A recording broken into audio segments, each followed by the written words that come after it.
सूर्यास्त होते ही इस गांव के मंदिर के द्वार बंद कर दिए जाते हैं, क्योंकि गांव वालों का मानना है कि सूर्यास्त के बाद मंदिर में स्वयं काल भैरव भगवान आते हैं। इसी बात का पता लगाने एक साधु मंदिर में रुक जाता है और काल भैरव की मूर्ति के पास बैठ जाता है और कहता है, मैं भी देखता हूँ इस कलयुग में कौन सा भगवान आता है। तभी साधु को अजीब आवाजें आने लगती हैं और वह किसी चीज से डरकर भागने लगता है। अगले ही पल साधु की मौत हो जाती है। यह खबर सुनकर शहर से 2 पत्रकार गाँव आते हैं और गाँव वालों से मंदिर के बारे में पूछने लगते हैं, लेकिन कोई उन्हें कुछ नहीं बताता। तभी गाँव के जमींदार वहाँ आते हैं। पत्रकार उनसे पूछता है कि मंदिर में जो रहस्यमयी मौतें हो रही हैं, आप उनके बारे में क्या जानते हैं। लेकिन जमींदार कहता है, तुम्हें हमारे गाँव के मामलों में पड़ने की कोई जरूरत नहीं है। यह कहकर वहाँ से चले जाते हैं। इसलिए पत्रकार सच्चाई का पता लगाने के लिए मंदिर में कैमरा लगाने जाता है। उसी समय सूर्यास्त हो जाता है और मंदिर के द्वार बंद कर दिए जाते हैं और पत्रकार मंदिर में ही फंस जाता है और अपने दोस्त को फोन लगाकर कहता है कि मैं मंदिर में फंस गया हूँ, और खुद मंदिर के अंदर जाकर देखता है कि अपने आप ढोल बज रहे हैं और काल भैरव भगवान की पूजा हो रही है। लेकिन जैसे ही वह और आगे बढ़ता है तो आरती बंद हो जाती है और काल भैरव भगवान का वाहन जो कि एक श्वान है वो दिखता है। और बाहर जो गांव के लोग नदी के किनारे आरती कर रहे होते हैं वो भी समझ जाते हैं कि अंदर कोई न कोई इंसान रह गया है, क्योंकि अंदर से आरती की आवाज आना बंद हो गई थी। तभी पत्रकार का मित्र वहां आ जाता है और मंदिर को खोलने के लिए कहता है,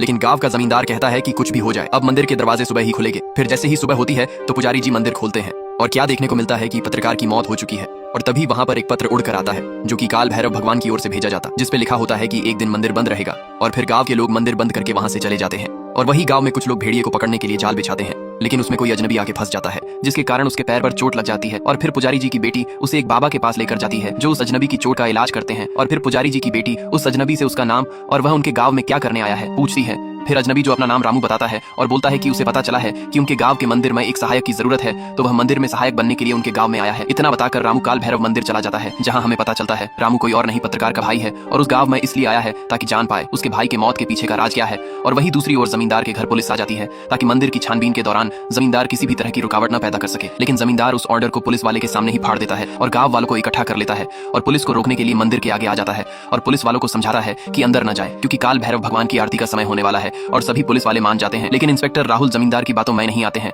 और दरवाजा बंद होने से ठीक पहले मंदिर के अंदर दाखिल हो जाते हैं। और जैसे ही आरती का समय होता है तो मंदिर के अंदर आरती नहीं होती, लेकिन अंदर से एक गोली चलने की आवाज आती है, जिसे सुनते ही बाहर खड़े पुलिस वाले डर जाते हैं। कहीं इंस्पेक्टर राहुल के साथ कुछ हुआ तो नहीं। इससे जानने के लिए वह अंदर जाने की कोशिश करते हैं, लेकिन गांव वाले कहते हैं सुबह होने से पहले मंदिर के दरवाजे नहीं खुलेंगे। और सुबह होते ही पुलिस के बड़े अधिकारी आ जाते हैं और फिर मंदिर के दरवाजे खोले जाते हैं और क्या देखने को मिलता है कि इंस्पेक्टर राहुल वहां है ही नहीं। और यह देखकर जमींदार कहता है कि यह पहली बार हुआ है कि रात के समय मंदिर के अंदर रहने के बाद भी उस इंसान की लाश नहीं मिली।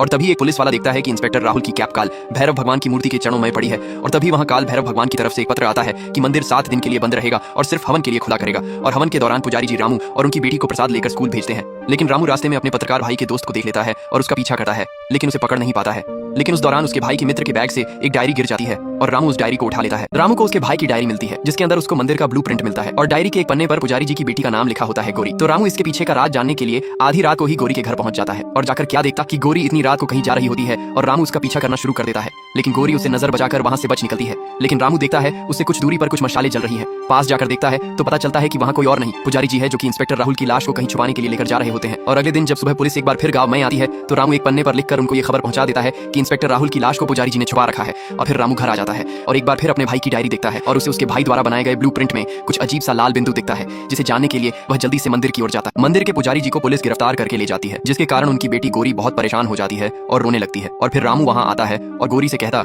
ऐसे रोने से क्या होगा, हमें जाकर जमींदार जी की बेटी से मदद मांगनी चाहिए। और फिर वह दोनों जमींदार जी के घर जाते हैं और सुप्रिया से मदद मांगते हैं और सुप्रिया अपने वकील दोस्त को बुलाकर पंडित जी को जेल से रिहा करा देती है। और जेल से वापस आते समय एक ट्रक जो कि रास्ते पर खड़ा होता है लेकिन ढलान होने के कारण चलने लग पड़ता है और रामू उसे रोकने के लिए उसके आगे आ जाता है और उसे अपने बाहुबल से रोक लेता है और बच्चों की जान भी बचा लेता है। और फिर घर आके देखता है तो उसके पास उसकी डायरी नहीं होती। फिर उसे ढूंढने के लिए वापस उसी रास्ते पर जाता है, लेकिन उसे डायरी नहीं मिलती। और तभी वहां खड़ी एक कार की लाइट ऑन होती है और उसमें से सुप्रिया बाहर आती है और उसे कहती है कि यही ढूंढ रहे हो ना। रामू कहता है हाँ, और फिर उसे पूछती है तुम इसका क्या करते हो, इसमें सब अंग्रेजी में लिखा हुआ है और तुम्हें अंग्रेजी आती नहीं है। लेकिन रामू बड़ी ही चालाकी के साथ उसे कहता है कि मंदिर में सफाई के दौरान उसे जे डायरी मिली थी। और फिर रामू सुप्रिया से डायरी लेकर वहां से चला जाता है। रामू अपनी डायरी लेकर वापस आ जाता है और जैसे ही अगले दिन मंदिर खुलता है तो रामू मंदिर चला जाता है और हवन में बैठ जाता है, लेकिन मंदिर की सफाई का बहाना बना के उस ब्लूप्रिंट में बने लाल बिंदु को ढूंढने लगता है। और वह पता लगा लेता है कि वो लाल बिंदु क्या है। दरअसल वो लाल बिंदु एक कैमरा होता है जो उसके पत्रकार भाई ने मरने से पहले मंदिर में लगाया था। और जैसे ही रामू उसे उतरने लगता है तो जमींदार उसे देख लेता है और वहां आ जाता है और उसे कहता, मंदिर के ऊपर वाले हिस्से में क्या कर रहे हो।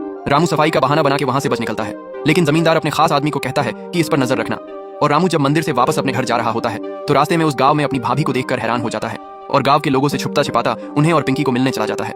लेकिन सुप्रिया उसे देख लेती है और पता लगा लेती है कि रामू कोई और नहीं पत्रकार का भाई है और वहां से चले जाती है। और अगले दिन सुप्रिया अपने भाई को बताती है कि पंडित जी की गिरफ्तारी में रामू का हाथ है और उनकी ये सारी बातें जमींदार का खास आदमी सुन लेता है और जाकर जमींदार को बता देता है और फिर जमींदार रामू को पकड़ने का हुक्म सुना देता है और जमींदार के गुंडे निकल पड़ते हैं रामू के घर की ओर। लेकिन रामू घर से भाग जाता है और जाकर पंडित जी के घर छुप जाता है और उसे ढूंढते हुए वहां पर जमींदार का आदमी भी आ जाता है, लेकिन उसे वहां कुछ नहीं मिलता और वो वहां से वापस चला जाता है। और तभी गोरी क्या देखती है कि फूलों का ढेर हिल रहा है और वो डर जाती है और पास पड़े डंडे से उस पर मारने लगती है और तभी उसमें से रामू निकलता है और जैसे ही गोरी ये देखती है तो तुरंत डंडा फेंक देती है और रामू से पूछती है वो जहाँ क्या कर रहा है, लेकिन रामू उसे कुछ नहीं बताता और वहां से चला जाता है। लेकिन बाहर आते ही जमींदार के आदमी उसे पकड़ लेते हैं और जमींदार के पास ले जाते हैं, लेकिन सुप्रिया वहां आ जाती है और रामू को बचा लेती है। लेकिन जमींदार उसका मंदिर में आने पर पाबंदी लगा देता है और वहीं अब गोरी को भी पता लग चुका था कि उसके पिता को किसी और ने नहीं रामू ने ही जेल भेजा था, जिसके कारण वो रामू से नाराज हो जाती है और उसकी कोई बात नहीं सुनती और वहां से चले जाती है। और उसी रात रामू से मिलने सुप्रिया आती है और उसकी मलहम पट्टी करती है, जिसके कारण उनमें दोस्ती हो जाती है। और अगले दिन जैसे ही रामू मंदिर जाने के लिए निकलता है तो जमींदार के आदमी उसे मंदिर के अंदर नहीं जाने देते और उस पर हमला कर देते हैं। लेकिन एक बार फिर सुप्रिया बीच में आ जाती है,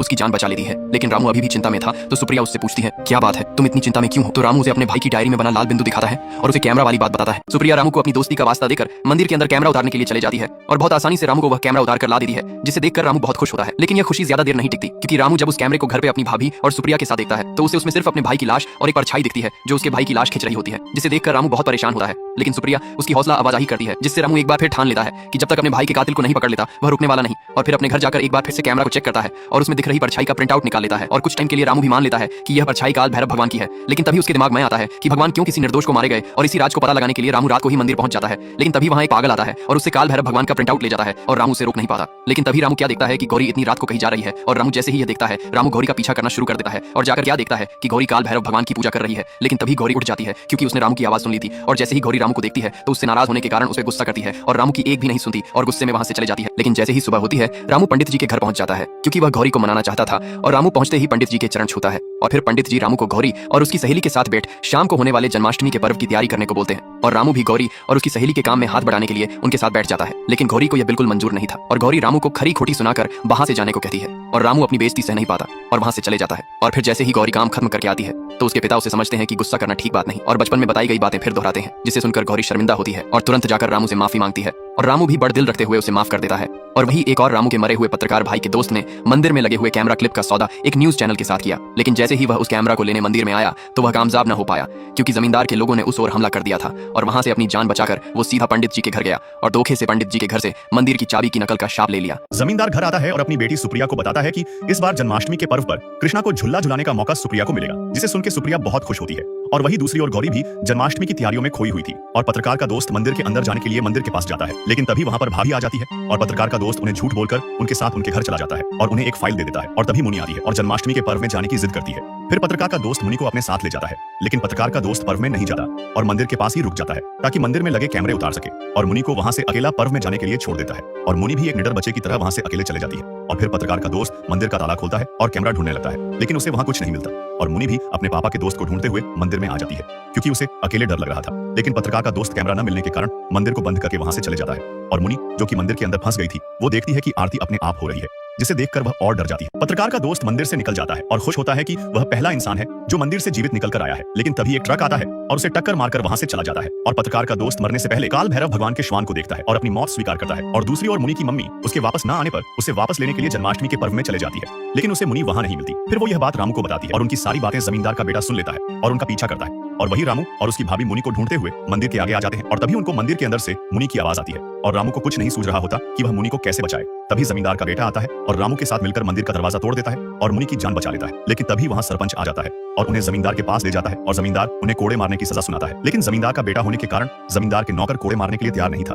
फिर जमींदार खुद उन्हें कोड़े मारता है और गुस्से में वहां से चले जाता है। और तभी रामू को घर आके उसकी भाभी फाइल के बारे में बताती है जो उसके पत्रकार भाई का दोस्त देके गया था। अगले दिन सुबह होते ही गौरी मंदिर चली जाती है और रामू की सलामती के लिए पूजा करती है। लेकिन तभी वहां लखन आ जाता है और कहता है दही हांडी के इनाम के तौर पर जमींदार से उसका हाथ मांगेगा, जिसे सुनते ही गौरी घबरा जाती है और सीधे रामू के घर जाती है और उसे मंदिर का प्रसाद देती है। लेकिन रामू उसका उतरा हुआ चेहरा देखकर उससे पूछता है कि गौरी क्या हुआ। फिर गौरी उसे बताती है कि लखन ने उसे ऐसा कहा, जिसे सुनकर रामू कहता ऐसा कुछ नहीं होगा, तुम बेफिक्र रहो। और रामू जैसे ही दही हांडी देखने आता है तो वहां पर सुप्रिया आई होती है और रामू उससे पूछता है कि हांडी फोड़ने पर जो मांगो वो मिलता है। सुप्रिया कहती है हाँ, जो मांगो वही मिलता है। और तभी वहां पर लखन भी आ जाता है और गौरी को देखते ही कहता है कि तैयार रहना, हांडी फोड़ते ही तुमसे शादी करूंगा। और तभी जमींदार भी आ जाता है और सबसे पूछता है कि कौन कौन दही हांडी के इस मुकाबले में हिस्सा लेना चाहता है और लखन आगे आता है और कहता है कि जीतूंगा तो मैं ही। लेकिन तभी रामू भी आ जाता है और कहता है मैं भी हिस्सा लूंगा इस मुकाबले में, जिसे सुनते ही गौरी खुश हो जाती है और मुकाबला शुरू हो जाता है और रामू हांडी फोड़ देता है और मुकाबले में जीत जाता है। और फिर जमींदार कहता है मांगो रामू, क्या इनाम चाहिए? और रामू कहता है कि मुझे मंदिर में एक रात रुकने का इनाम चाहिए, जिसे सुनते ही पूरे गांव के लोग हक्के बक्के हो जाते हैं। और जमींदार कहता है क्यों अपनी मौत को भुलावा दे रहे हो? और गौरी भी रामू को समझाती है, लेकिन रामू अपना मन नहीं बदलता। जमींदार ने रामू को एक रात मंदिर में रुकने की इजाजत दी, लेकिन उसे यह भी कहा कि अगर मंदिर में रात के दौरान तुम्हारे साथ कुछ भी हुआ तो उसका जिम्मेदार गांव का कोई भी निवासी नहीं होगा। और रामू मान जाता है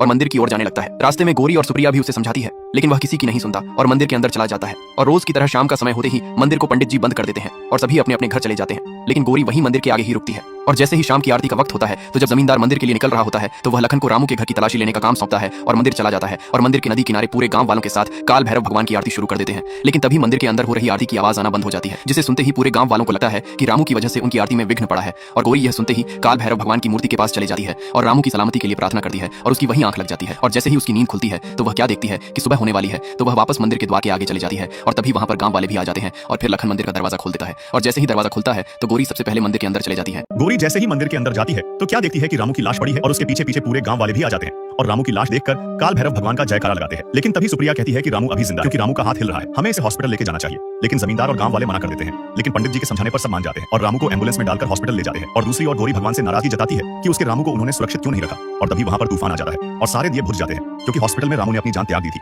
लेकिन तभी रामू को सपना आता है जिसके अंदर काल भैरव भगवान उसे अपने साथ लेके जा रहे होते हैं, लेकिन उसे पीछे से आवाज आती है। रामू और उसे सुप्रिया और गौरी दिखते हैं, जिसके बाद काल भैरव भगवान वहां से चले जाते हैं। और तभी वहां सुप्रिया आ जाती है और रामू की लाश के पास फूट फूट कर रोती है, जिसके कारण रामू का दिल एक बार फिर धड़कना शुरू हो जाता है। और तभी सुप्रिया बिना देर किए डॉक्टर को बुला लेती है और डॉक्टर आते ही कहते हैं यह किसी चमत्कार से कम नहीं, क्योंकि गौरी ने अपनी तपस्या के फल के स्वरूप में रामू की सलामती मांगी, जिसके लिए उसने अपने दोनों हाथों पर जोत जलाई। और वही हुआ, भगवान ने गौरी की सुन ली और रामू की जान बचाकर अपने भक्ति की लाज रख ली।